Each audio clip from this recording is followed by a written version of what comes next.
భారతదేశంలో కూడా చైనా దాదాపుగా 2000 నుంచి 4000 స్క్వేర్ కిలోమీటర్స్ 2014 తర్వాత భారత భూభాగాన్ని ఆక్రమించుకున్నది. నేను డిఫెన్స్ కమిటీ మెంబర్గా డిఫెన్స్ కమిటీలో మేము చర్చించిన అంశాలు అధికారికంగా మేము వ్యక్తపరచలేము, కానీ చైనా భారతదేశాన్ని మోర్ దాన్ 2000 స్క్వేర్ కిలోమీటర్స్ ఆక్రమించుకున్నారు. దీని మీద చర్చ చేయడానికి కానీ వాస్తవాలను బయట పెట్టడానికి కానీ పాలకులకు ధైర్యము లేదు, చర్చించే వాళ్ళు లేకుండా పోయినారు. అదేవిధంగా కల్నల్ సంతోష్ బాబు సూర్యాపేటకు సంబంధించిన వ్యక్తి చైనా దురాక్రమంలో భాగంగానే అమరుడైండు. మన సూర్యాపేట మన తెలంగాణ బిడ్డ.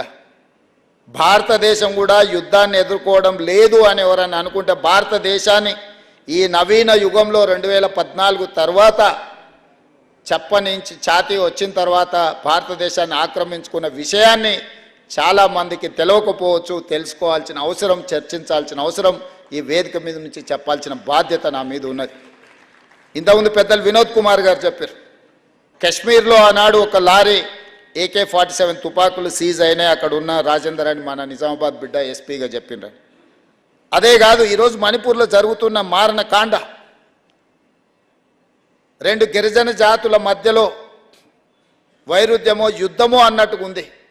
కానీ ఆ వైరుధ్యం యుద్ధానికి కారణం అక్కడ సరఫరా అవుతున్న అధునాతనమైన AK-47 రైఫిల్స్ ఎక్కడి నుంచి వచ్చిన వేలాదిగా.